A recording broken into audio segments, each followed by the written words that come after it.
Nous avons l'immense chagrin de vous annoncer le départ de notre père. Madame, monsieur, bonjour. C'est par ces mots que la famille d'Alain Delon a annoncé vers 8 h ce matin la mort de l'acteur français. Il s'est éteint cette nuit, entouré des siens, à l'âge de 88 ans. Le cinéma français perd un de ses plus grands talents. Un monstre sacré, une légende, un enfant terrible, une carrière hors norme longue de 7 décennies. Tout cela est raconté par Lucas Bourjade et Dominique Dussin.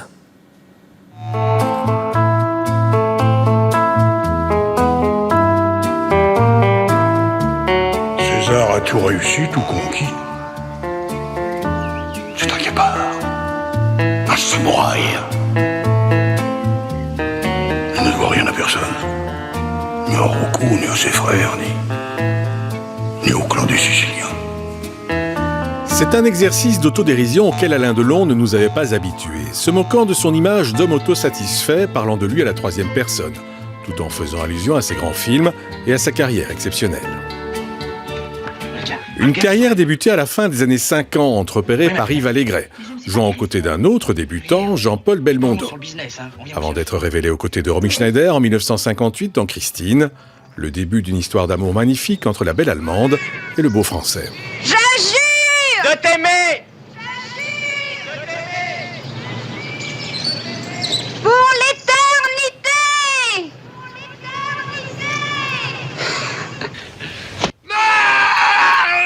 Alain Delon devient très rapidement le jeune premier que tous les réalisateurs s'arrachent, à l'instar de René Clément qui le fait entrer dans la légende dans Plein Soleil aux côtés de Maurice Ronet. Et puis c'est la rencontre avec la plus grande star de l'époque, Jean Gabin. Tu crois pas de t'embarquer un peu léger, non? Un an de cellule avec un mec, c'est pas forcément une assurance tout risque. Tu peux te gourer sur moi. Puis je suis pas sûr de pouvoir tenir ma place. Moi, j'en suis sûr. Un tocard aurait dit oui tout de suite. Les tocards sont toujours d'accord avec n'importe qui et n'importe quel blot. Le vieux, comme on le surnommait, qui adoptera le jeune acteur dès leur première rencontre. Il s'est levé, il m'a tendu la main, il m'a dit « Bonjour, monsieur ». Alors, je suis resté assez coincé, je lui ai dit « Bonjour, monsieur Gabin ». Et puis ça s'est très très bien passé, je veux dire, et très peu de temps après, il m'appelait le môme, et il m'a toujours appelé le môme d'ailleurs. Delon est lancé et ne s'arrêtera plus, adopté par de nombreux réalisateurs, comme Robert Enrico dans Les Aventuriers, Jacques Deray dans La Piscine, où il retrouve Romy Schneider, ou Henri Verneuil dans Le Clan des Siciliens, où on le retrouve aux côtés de Lino Ventura et de Jean Gabin, le début d'une longue série de rôles de flics ou de gangsters. Je crois que ça correspond surtout à une envie du public en ce moment. C'est-à-dire c'est les films qui plaisent, c'est les films qui marchent, c'est les films que les gens ont envie de voir. Et peut-être que c'est aussi dans ces personnages que le public a le plus de facilité à s'identifier. Le début des années 70 est marqué par la rencontre au sommet entre les deux stars concurrentes de l'époque, Delon-Belmondo dans Borsalino. Le film est produit par Alain Delon. Le tournage se passe bien, mais lors de la sortie du film, Belmondo découvre que Delon a fait inscrire son nom 2 fois sur l'affiche. La brouille entre les deux hommes durera des décennies.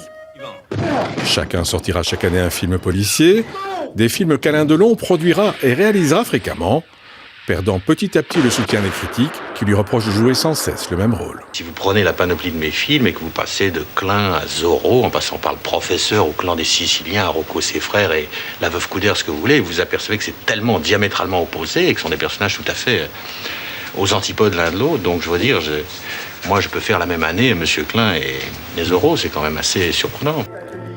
Dans les années 90, Delon perd la main. Le public a changé et la recette s'est épuisée.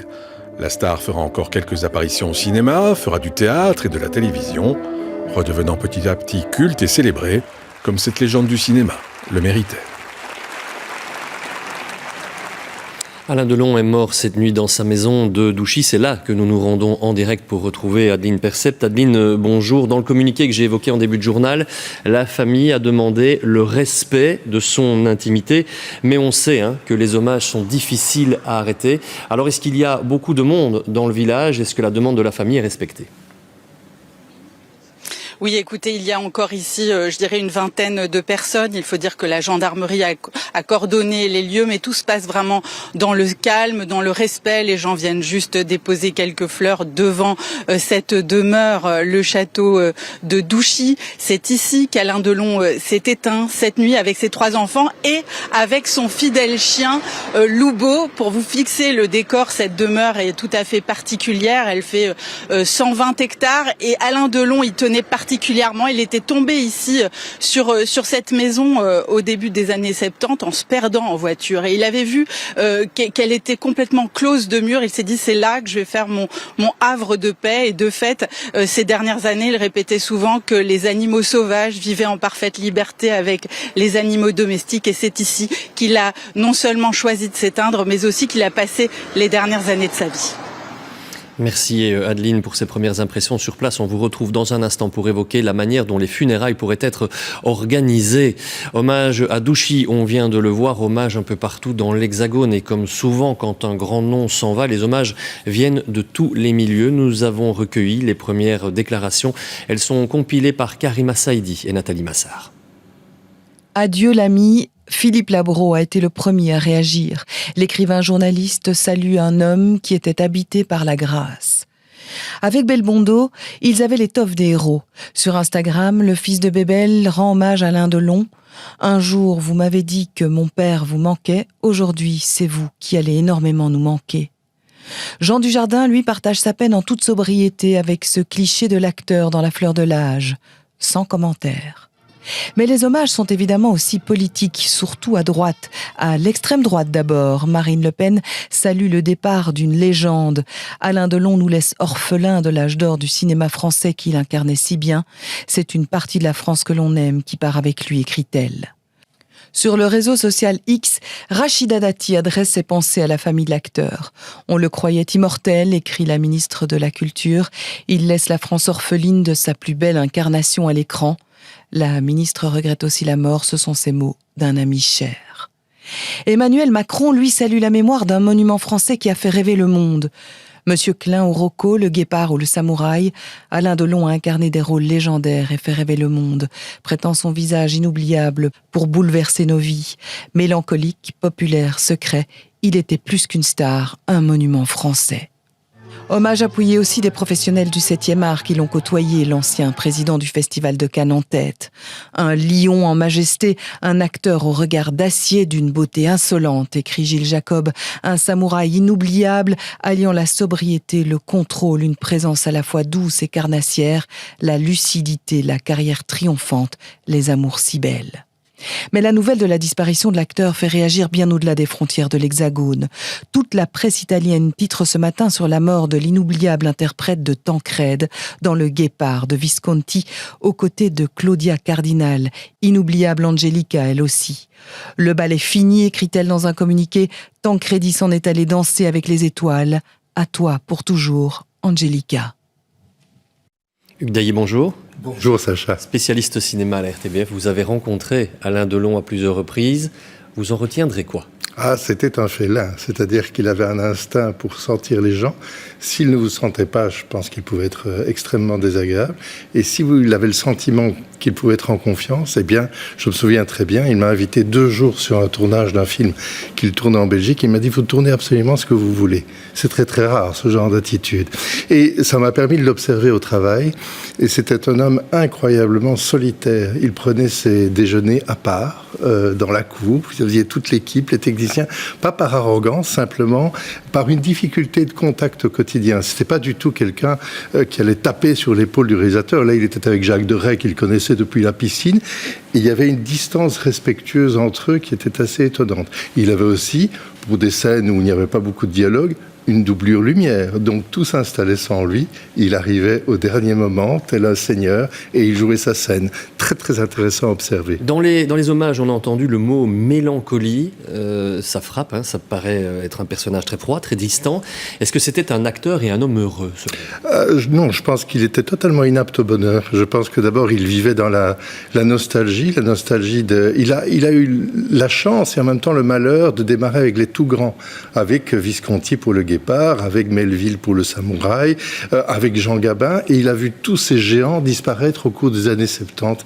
Et il s'est senti très très vite très seul et donc il s'est réfugié dans le passé. Et l'autre difficulté du bonheur, c'est que les grands amours de sa vie, c'est Romy Schneider et Mireille d'Arc, mais il n'a pas pu les garder auprès de lui parce qu'il était assez invivable, trop possessif, trop directif et il a regretté ces femmes une fois qu'elles étaient parties. Donc je pense que c'était un homme très seul. On va évoquer justement ces femmes dans un instant, mais juste avant cela, et on va revenir vers vous dans un instant sur ce plateau, pour les amoureux du cinéma, on le sait, Alain Delon, c'est une légende, c'est une page d'histoire du 7e art qui se tourne, et nous avons voulu nous rendre compte par nous-mêmes si Alain Delon avait vraiment marqué toutes les générations. Pour ce faire, nous nous sommes rendus dans 2 salles de cinéma à Bruxelles. Vous allez découvrir le reportage que nous avons réalisé ce matin par Sophie Mergen et Jennifer Istas. Certains ont appris la nouvelle tôt ce matin, d'autres ne sont pas encore au courant. Poster à la main, nous sillonnons les rues de Bruxelles à la rencontre de ceux qui ont été marqués par le mythe Delon. Oh non, c'est pas possible. Quand? Ce matin. Ah merde. Je ne savais pas. Pour toute une génération, ce n'est même pas une page, mais un livre entier qui se tourne. C'est le 2e monstre sacré après Belmondo qui nous quitte, donc oui, bon, c'est ma jeunesse. Hein. C'était vraiment des acteurs, comme on dit, c'est des icônes, voilà. Et si beaucoup se rappellent la piscine ou le clan des Siciliens, les jeunes, eux, connaissent surtout ceci. César est immortel. Pour longtemps. C'est vrai, oui, il est dessus, ouais, il fait César. Exactement, ouais, j'avais oublié. Mais il faut bien le dire, devant ce célèbre cinéma bruxellois, la jeune génération ne voit pas toujours très bien de qui il s'agit. Est-ce que vous savez qui c'est? J'ai déjà vu sa tête, mais alors son nom... Acteur français, c'est tout ce que je sais. Voilà. Moi, ça me dit trop quelque chose.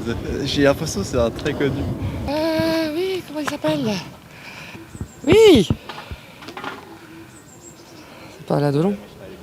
D'autres admirent sa carrière mais regrettent des positions politiques controversées, proches du Front National. Malheureusement, moi, c'est ça qui va me rester. Hein. Comme sur une feuille blanche, tout ce qu'on va voir, c'est la tache noire. Alain Delon, c'est pareil. C'était une carrière magnifique, brillante, mais malheureusement tachée de par énormément de choses qui ne le sont pas vraiment.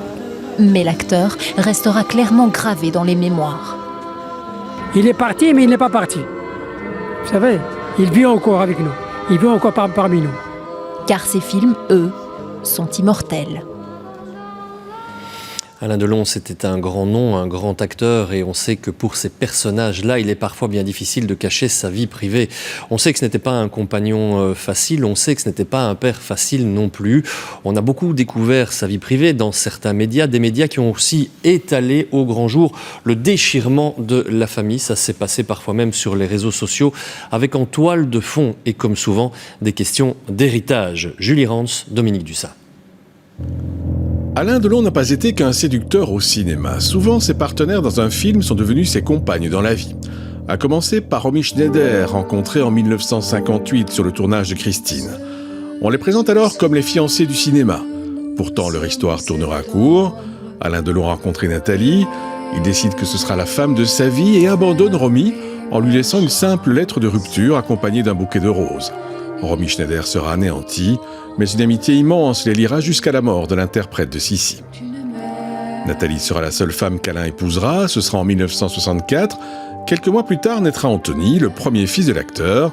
La liaison avec Nathalie Delon sera orageuse, les deux acteurs n'ayant pas un caractère facile. Je suis aussi du signe du Scorpion. Vous n'êtes pas peut-être familier avec les signes, mais le Scorpion, c'est des personnages qui vivent en dents de scie avec des grands bonheurs, des grandes dépressions, et très évolutifs. Mireille d'Arc entre dans la vie d'Alain Delon en 1968 et restera à ses côtés plus de 15 ans. Le couple semble parfait, Mireille d'Arc n'hésitant pas à mettre sa carrière de côté pour s'occuper de l'acteur. Malheureusement, la belle blonde ne peut pas avoir d'enfant et Delon a un fort désir de paternité. Peu élégamment, il quittera Mireille d'Arc et créera sa famille avec une mannequin hollandaise, Rosalie van Bremen, avec qui il aura 2 enfants, Anouchka et Alain Fabien. Tant Anthony qu'Anouchka et Alain Fabien se lanceront avec un succès limité dans une carrière d'acteur et de mannequin, à la plus grande joie de leur père qui a toujours rêvé de créer une lignée d'acteurs. J'aimerais bien de préférence que ce soit mon fils parce que j'ai une attirance pour les dynasties, j'aime assez ça. Surtout lorsque c'est les dynasties d'acteurs, style les Barrymore ou les Brasseurs. Je trouve ça très beau, je trouve ça très émouvant. Et c'est lui qui a la réponse. Alors, moi j'ai le souhait, mais lui a la réponse. À la fin des années 90, Alain Delon décide de mettre un terme à sa carrière cinématographique. Il veut se consacrer au théâtre et à ses proches. J'ai surtout envie de vivre, Le temps passe vite, le temps est court, la vie est courte, il reste peu de temps et j'ai envie de le passer avec des êtres qui me sont proches et qui me sont chers. Et votre famille, quoi. Voilà. Malheureusement, en 2019, Alain Delon est victime d'un AVC. L'acteur est très diminué physiquement, comme le public peut le découvrir sur les réseaux sociaux de ses enfants. Tu me regardes, qu'est-ce que tu vois? Je te regarde. Qu'est-ce que tu vois? Je vois Alain Delon. C'est tout. C'est beaucoup, hein. Les enfants qui ne tarderont pas à se déclarer la guerre sur fond d'héritage, le tout en passant par la presse et les plateaux de télé pour dénoncer les manœuvres des uns et des autres. Un déballage médiatique qu'Alain Delon aurait certainement voulu éviter. L'agonie publique d'une star, orchestrée par ses enfants sous l'œil ravi des médias. Hugues Daillet, on revient vers vous. On ignore aussi que c'était un homme d'affaires. Il touchait à quoi précisément? Il y a les parfums Alain Delon au Japon. Hein. Alain Delon, justement, parler de lui à la troisième personne, c'est devenu une marque. C'est un des rares acteurs français qui a percé vraiment à l'international, même si sa carrière hollywoodienne est tout à fait anecdotique. Mais il ne faut pas oublier, et ça a été mentionné brièvement, que c'était un acteur producteur. Et c'est un des premiers à être acteur-producteur, à initier des projets. Et c'est très important parce que quand en 1976, il produit Monsieur Klein, qui va au Festival de Cannes, qui est un film de Joseph Losey, un film d'auteur très ambitieux, il espère repartir avec le prix d'interprétation qu'il aurait mérité, le film est absent du palmarès. Et c'est une blessure énorme. Et à partir de ce moment-là, il s'est dit, bon, le public et même la critique ne me veut pas dans ces films-là, eh bien, je vais faire ce que le public demande, des films policiers, et c'est à ce moment-là que le déclin arrive avec des films répétitifs. Donc, sa carrière de producteur et d'homme d'affaires est vraiment importante pour comprendre aussi son tournant. On parle de déclin, on a parlé de tâches dans une des séquences précédentes. Ces prises de position politique, ces amitiés ont aussi un peu fait pâlir l'étoile, il faut bien dire. Il y a deux zones d'ombre. Il y a d'abord une amitié avec la pègre française, la pègre marseillaise, qui lui a d'ailleurs servi pour tourner Borsalino. Et puis, il y a le fait que c'est viscéralement un gaulliste. C'est un admirateur du général de Gaulle. Et évidemment, quand arrivent les années Mitterrand, presque par provocation, il va poser avec Jean-Marie Le Pen, dont il adore le côté bravache et grande gueule. Cela dit, je ne crois pas que c'est pour autant un militant d'extrême droite. C'est beaucoup plus un nostalgique, un réactionnaire, on a envie de dire, qui rêve d'une France disparue, de la France de Gabin des années 60, la France du général de Gaulle, et qui n'a jamais accepté ce que devenait la France aujourd'hui. Merci à vous, Hugues, pour ces mots complémentaires et cette évocation. Acteur, réalisateur, producteur, Hugues vient de nous le dire, Alain Delon avait touché à beaucoup de facettes du cinéma, mais il ne s'est pas limité qu'à cet art-là. Alain Delon a aussi chanté, une voix de crooner posée sur des compositions, en solo ou en duo. On vous explique ça avec Baptiste Tondeur et Dominique Dussin. C'est étrange. Je ne sais pas ce qui m'arrive ce soir. Je te regarde comme pour la première fois. C'est sans doute la chanson la plus connue d'Alain Delon, son duo avec Dalida dans Parole, Parole. Ce sera un des grands succès de l'année 1973, une complicité entre l'acteur et la chanteuse qui n'était pas feinte. Alain Delon révélera après la mort de Dalida qu'ils avaient eu une belle histoire d'amour dans les années 60. Tu es d'hier et de demain. Blanc et noir, extérieur nuiseau sur la Jaguar. À la fin des années 80, Alain Delon retourne en studio pour enregistrer Comme au cinéma. La chanson est en partie autobiographique. Elle rencontre un petit succès de curiosité, mais ne sera pas un tube. Comme au cinéma permettra cependant à Alain Delon de rencontrer sa future épouse, Rosalie Van Brem, une néerlandaise qui était choriste dans le clip et qui deviendra la mère d'Anouchka et d'Alain Fabien. C'est tant pis pour les acteurs. Nice to see you. You hardly change. Alain Delon aime les duos. Il enregistrera une chanson avec Françoise Hardy, star française, mais aussi avec Shirley Bassey, star internationale, habituée aux bandes originales des James Bond. Comme souvent, Delon se contentera de parler sur le titre. Moi, je suis bouleversé. Does he get a sign from the heavens above? 2 ans plus tard, c'est pour signer la bande originale de son film Parole de flic qu'Alain Delon chantera pour la première fois en anglais, aux côtés de Phyllis Nelson. La chanson accompagnera le générique de fin. I don't know if love will last forever. All I want is for us to be together. Ce n'est pas la première fois que l'acteur interprétait une musique de film. En 1967, il avait déjà chanté Laetitia sur la musique des Aventuriers, signé François de Roubaix. Tout pour moi. Un oiseau chantait tout près de moi. Et puis Alain Delon reviendra une dernière fois en studio en 2019 pour répondre à l'invitation d'une jeune parolière de 22 ans, Julia Paris, qui lui avait envoyé des textes. À 83 ans, la voix du crooner a vieilli et on sent son émotion en évoquant ses amours, pensant sans doute à Romy Schneider et à Mireille d'Arc, les deux femmes de sa vie. Tu ne comprends vraiment pas que je n'aime que toi. Que toi. Toi.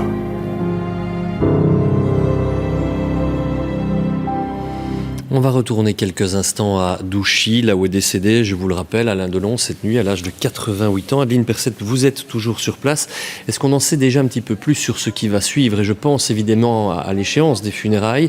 Est-ce qu'on pourrait s'attendre à un hommage national, comme ce fut le cas, par exemple, pour Jean-Paul Belmondo?